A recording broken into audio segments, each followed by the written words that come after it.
Hey, make your own list. I would love to get the news about what you guys played this year. Oh, really? Would you now? Well then, I guess I better get to work.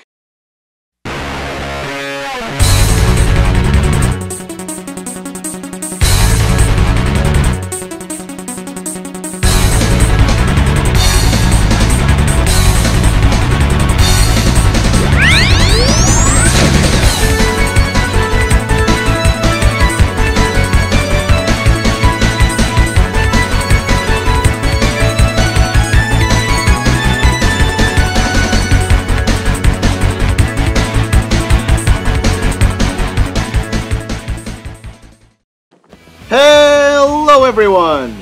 2012 was a great year for gaming, so I thought I could share with you all the experience I had this past year. And I know I'm a bit late for this, but guess what? You try to juggle a master's degree workload on top of a depression, and then you try to make one of these. Ugh. And please note that these are not necessarily games that came out in 2012. But as long as I've played the game for the first time in the past year, it counts as an entry. So please don't bitch and moan and complain how your favorite game isn't on this list, because honestly, odds are it most probably isn't. Okay then, now with that out of the way, let's roll!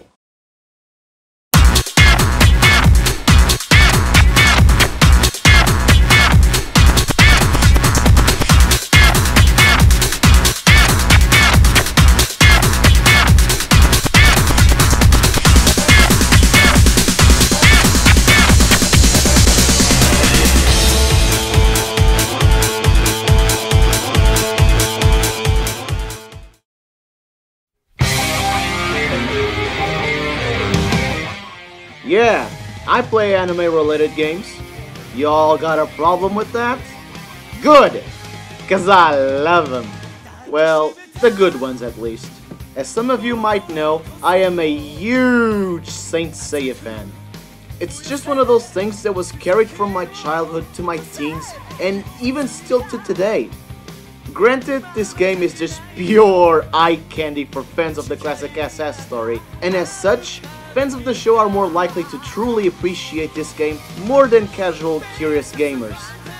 The game replays through the original Sanctuary saga as you try to save Athena while playing as Seiya, Yoga, Shun, Shiryu, and Ikki, and it has tons of new content, such as Mission Mode and Versus Mode, where you can play as all of the unlockable Gold Saints.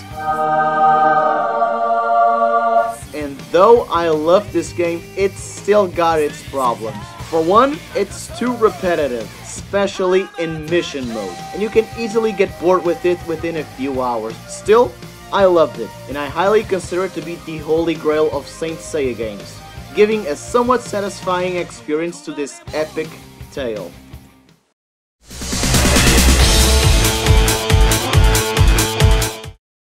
You know how some video games are considered new mediums of art?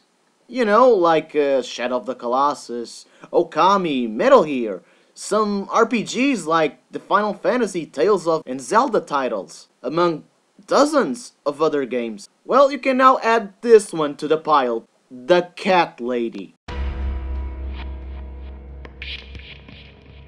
Dark and moody, this game can really put into perspective the different shades and layers of human depression and desperation while exploring the shocking and fearful concept of human mortality.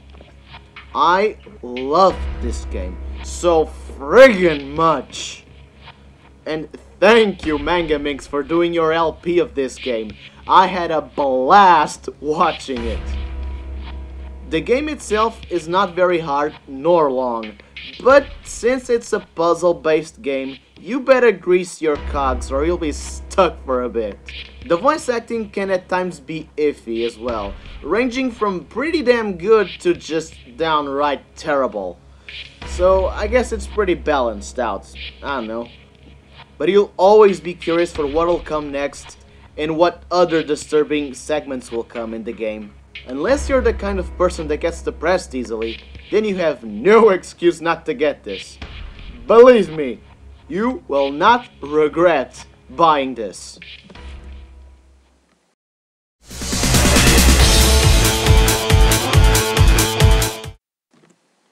Beat Hazard Ultra! You might have noticed that I've already posted a few videos of me playing Beat Hazard Ultra, and that's because it's so f***ing awesome! If you're looking for a game just to play when you have nothing better to do, then look no further. But be warned, this thing is highly addictive. Since it's a music-based game, you can literally waste hours of productive research and essay writing on this goddamn thing if you're not careful. Also, the bigger your music library, the more time you'll spend on Beat Hazard. This is one awesome game that's easy to beat to.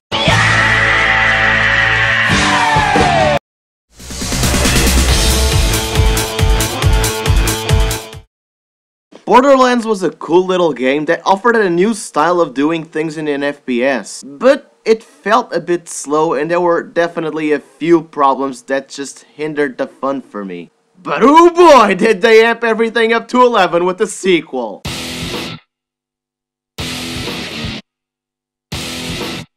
I'm having so much fun playing through Borderlands 2. Aside from the main story, the sheer multitude of side missions and gun porn are enough to keep me melting bots and burning bandits for days. Yeah, die fucking Munchkin, yeah! But like I've said before, FPSs aren't really my thing, and that's why Borderlands 2 is at number 7, despite it being both entertaining and at times a bit frustrating.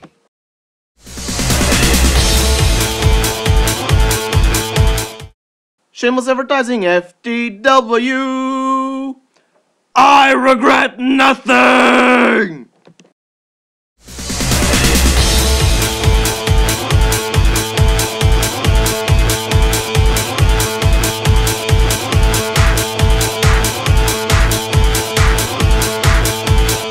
Sonic Generations was incredible.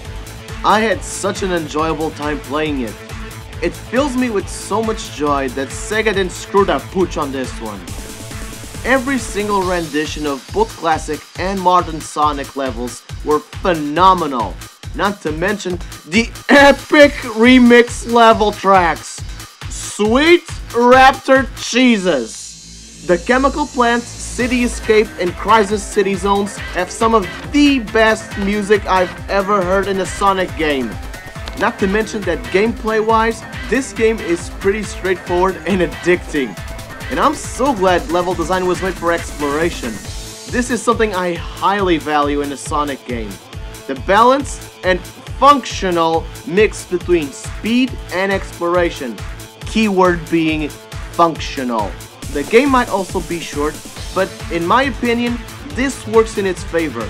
It just gives it more replay value. It's good to have you back to your former glory, Sonic.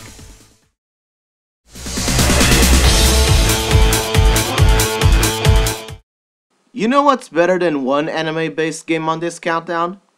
How about two? This game.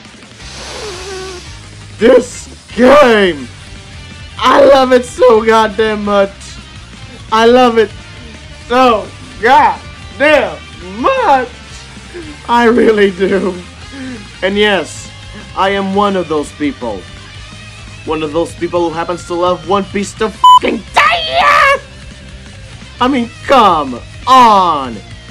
A One Piece game in the style of Dynasty Warriors, where you can play through some of the most iconic and memorable moments of the anime, and you can play as every single member of the Straw Hat crew. But wait! There's more! In addition to Fire Fist Ace, Pirate Empress Boa Hancock, Pirate Warlord Jinbei, and Whitebeard! Freaking white motherfucking beard! My first reaction to the sheer amount of content into the playable style was something a little bit like this.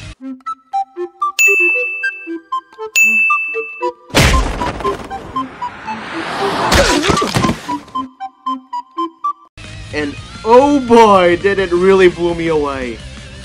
The only complaints I have with this game would have to be the good but overly repetitive soundtrack and the multiplayer. Really, it's not that good. Other than that, this game just kicks ass.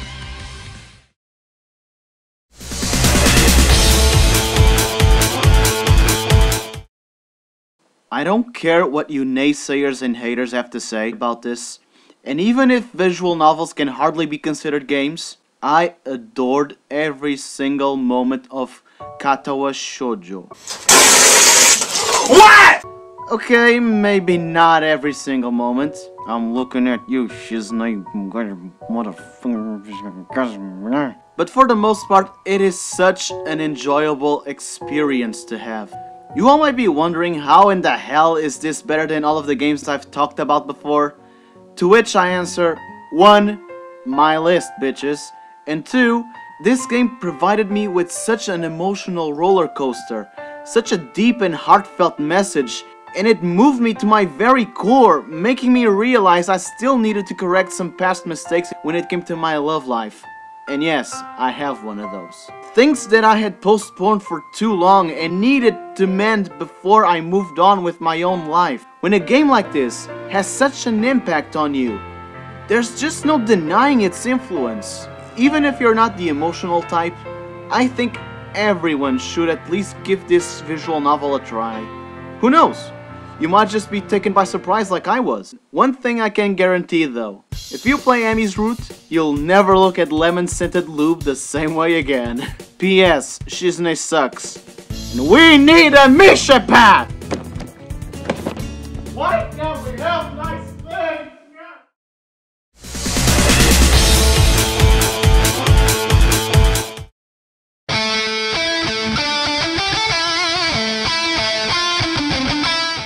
Have I ever told you guys how much of a metalhead I am? This big!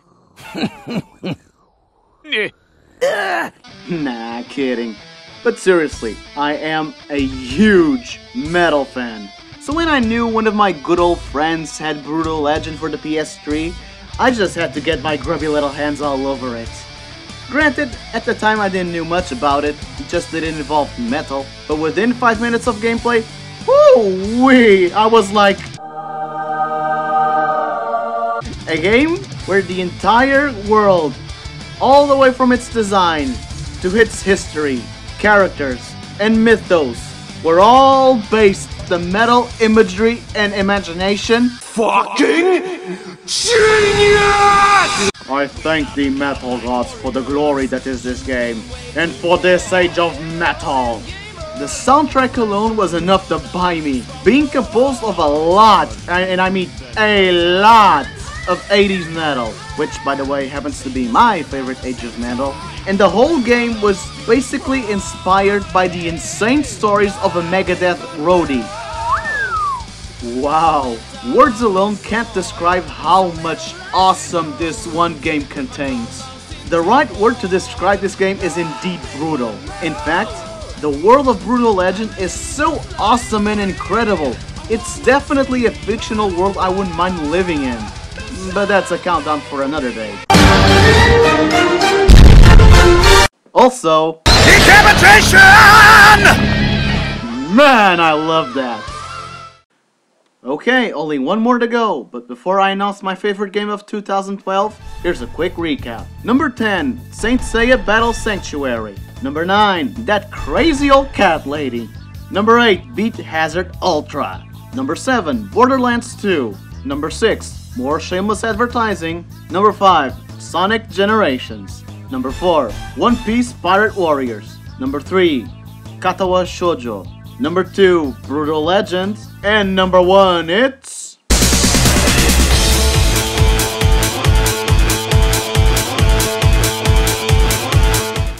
Batman. Hands down, The Dark Knight deserves to stand atop the podium. But it's not just any old Arkham City version, it's Batman Arkham City Game of the Year Edition! That little Game of the Year title makes all the difference. Not only does the main campaign provide an in-depth rendition of Gotham and shows another day on the job for Bats, with all the villains and rescuing, fighting and puzzle solving, but now it includes all of the extra goodies that just make this game even better than before. Harley Quinn's Revenge Pack, all challenge maps, different character skins, and new outfits which include the Catwoman, Robin, and freaking Nightwing! What? I got a thing for Nightwing, okay? If Lupino09 can drool all over Demise and his rock-hard muscles, then I can have some fandom time with Nightwing. I loves me some Dick Grayson. Pun intended. Besides, I'm allowed to my fandom. You can't take that away from me. Screw you guys. Now back on to topic. Batman has always been an incredible superhero in my eyes. And both Arkham games finally did him some justice in the video game universe. Not to mention, the amount of enjoyment I got off of this masterpiece far surpasses everything that came before it, thus making it my favorite game of 2012. With nothing more to say, this has been the Red Eye Hound, signing off.